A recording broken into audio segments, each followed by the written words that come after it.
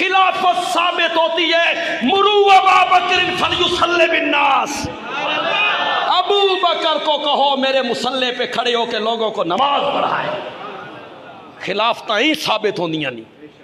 میرے نبی کی زندگی میں عشاء کی نماز جمعرات کو کس نے پڑھائی تھی؟ زور سے بولو، زور سے بولو۔ آگے جمعے کی 5 کتنی ہو گئی ہیں؟ ہفتے دیاں 5، اتوار دیاں 5، سوموار دی صبح کتنی نمازیں؟ 17 نمازیں۔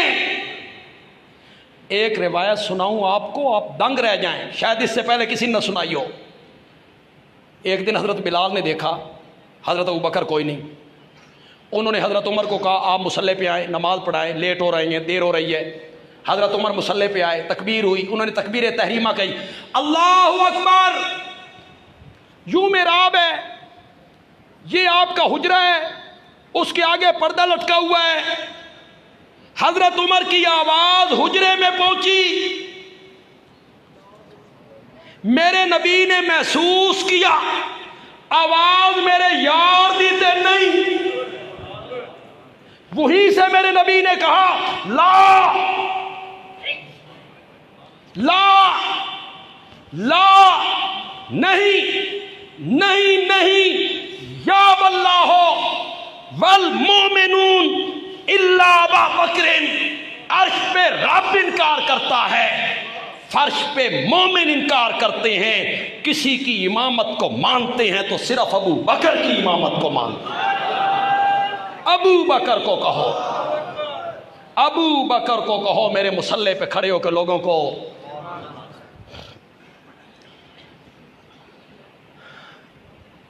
ایک دن میرے آقا کی طبیعت سنبھل گئی، ادھر نماز ہو رہی، یہ بات سننے کی کوئی بندہ اب اٹھ کے نہیں جائے گا، بس میں بڑا مختصر کر رہا ہوں۔ میرے آقا کی طبیعت سنبھل گئی، میرے آقا نے فرمایا نماز ہو رہی ہے کہ ہو رہی ہے، فرمایا مجھے بھی مسجد میں لے چلو، آج میں بھی نماز جماعت کے ساتھ پڑھنا چاہتا ہوں۔ 2 آدمیوں کے سہارے میرے نبی اس کھڑکی سے اندر داخل ہوئے، پاؤں مبارک زمین پہ گھستے ہوئے آ رہے ہیں، نکاہت ہے، کمزوری ہے، ضعف ہے۔ ادھر کے نمازیوں نے کچھ اشارہ کیا، کچھ حضرت ابو بکر کو محسوس ہوا کہ نبی آ گئے، نبی آ گئے، اور جہاں نبی آ جائے وہاں ابو بکر مصلی پہ کیسے کھڑا ہو، وہ تو سچا عاشق تھا۔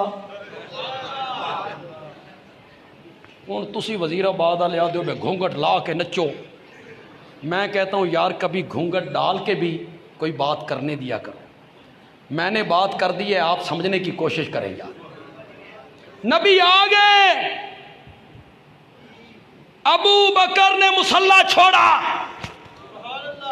نبی جو آ گئے، جہاں نبی موجود ہو وہاں سچے عاشق مصلی پہ کھڑے نہیں ہوا کرتے۔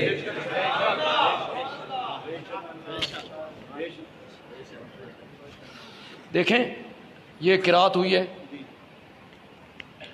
قرآن کی کیا تاثیر ہے، قرآن نے خود کیا بیان کی ہے تاثیر، کہ جب قرآن پڑھا جائے واجلت قلوبہم، ان کے دل دہل جاتے ہیں، رونگٹے کھڑے ہو جاتے ہیں، رونگٹے۔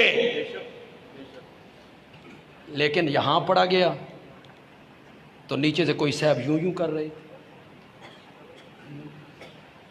یہ تو تال ہے، تال، وہ جب گانا گاتے ہیں تو وہ تال ہوتی ہے ان کی، ہاں یہ تو پھر قرآن کا مذاق بن گیا۔ جب بھی قرآن پڑھا جائے تو دل دہل جانے چاہیے، خوف آنا چاہیے، ڈر آنا چاہیے، اور رونگٹے بدن کے کیا ہو جانے چاہیے، کھڑے ہو جانے چاہیے، آنکھوں سے آنسو جاری ہو جانے چاہیے۔ اور یہ جو نعت خوانی ہے، خاص کر کے ہمارے ملک کی نعت خوانی ہے. کیا نعت خوانی ہے یار. گڈی اڈدی نو سونے اڈائی رکھی نعتیں پڑھی جا رہی. واہ یہ نعت خوانی ہو رہی. خود نعت خان صاحب کے چہرے پہ سنت رسول ہو کوئی نہیں.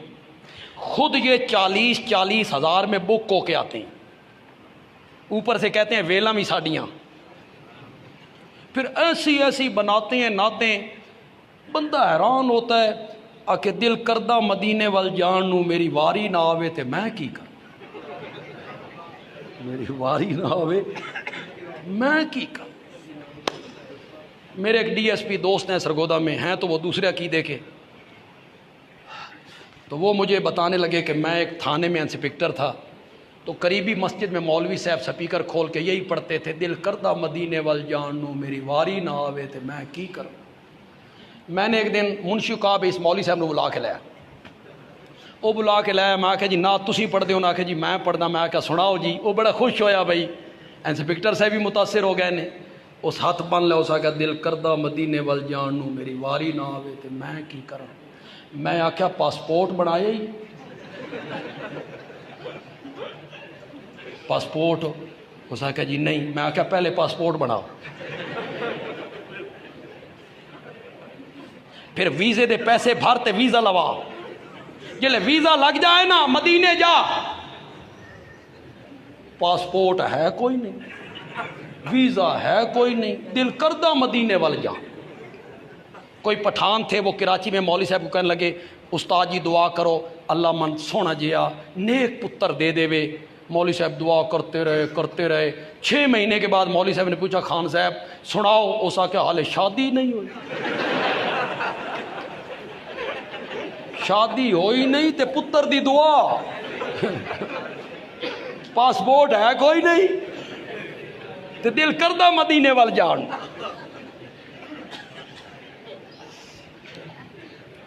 نبی جو آگے سبحان اللہ, اور جہاں نبی موجود ہو وہاں ابو بکر مصلی پہ کھڑا نہیں ہو سکتا.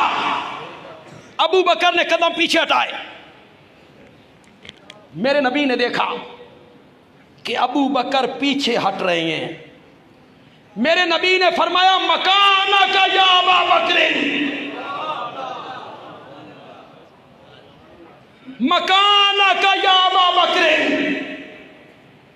مکانک یا ابا بکر. ہم سب اس جملے پر سیدنا صدیق اکبر کو خراج تحسین پیش کریں گے. وہ جنہوں نے بکواس کی ہیں کہ حضرت صدیق نے فاطمہ پہ ظلم کیا, انصاف نہیں دیا, ہم ان کے ساتھ یکجہتی کا اظہار کریں گے حضرت سیدنا صدیق اکبر کے ساتھ. ٹھیک ہے, ٹھیک ہے.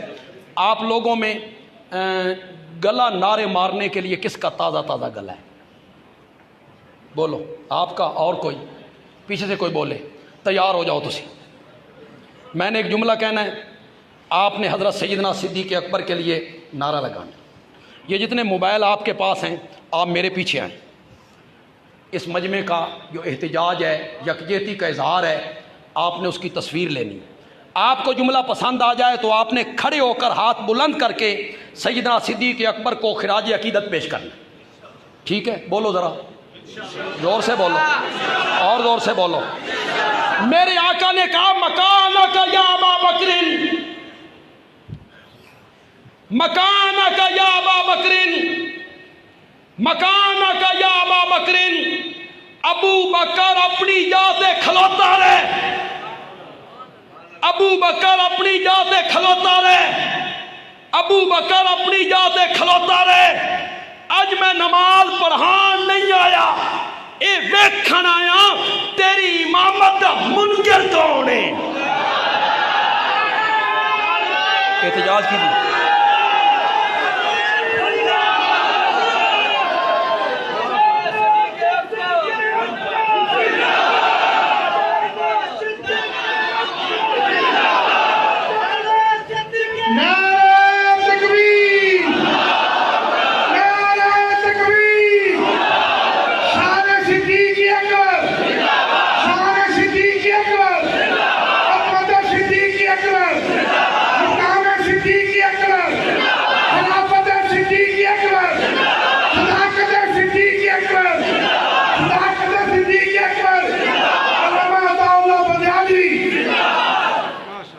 بس میرے آخری ایک جملہ کہنا چاہتا ہوں، علماء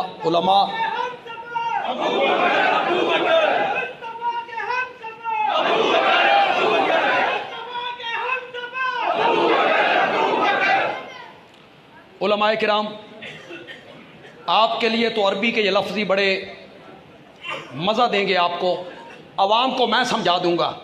میرے نبی نے یہ نہیں کہا مکانی یا ابا بکر، نہیں کہا مکانی یا ابا بکر، میرے نبی نے کہا مکانک یا ابا بکر، میری جات کھلوتا رہے، نہیں کہا میری جات کھلوتا رہے، نہیں کہا ابو بکر اپنی جگہ پہ کھڑے رہو۔ حضرت ابو بکر اس کے باوجود بھی کھڑے نہیں ہوئے۔ میرے آقا نے بعد میں پوچھا کہ میں نے جو کہا تھا کہ کھڑے رہو، آپ کیوں کھڑے نہیں رہے؟ تو حضرت ابو بکر کے والد کا نام تو عثمان ہے، کنیت ابو قحافہ ہے، کہتے ہیں ابو قحافہ دے پتر دی جرت کہ اللہ کا نبی موجود ہو اور پھر وہ مصلی پہ کھڑا رہے۔ آپ کی موجودگی میں مصلی پہ کھڑا نہیں ہو سکتا۔ اتنے خوبصورت پروگرام پر میں مولانا حافظ عمران صاحب کو، ان کے بیٹے مولانا عمر صاحب کو، ان کے رفقا کو، علماء کو مبارکباد دیتا ہوں۔ جن بچوں کی دستار بندی ہوئی، اللہ ان بچوں کو دین کا عالم بھی بنا دے، اور وہ سارے وعدے جو نبی پاک نے کیے ہیں حافظ قرآن سے، والدین سے، رشتہ داروں سے، وہ سارے وعدے ان کے ساتھ اللہ پورے فرما دے۔ اور یہ مدرسہ ادارہ جو حافظ صاحب کی نگرانی میں کام کر رہا ہے، اللہ اس کو اور ترقیاں عطا فرمائے۔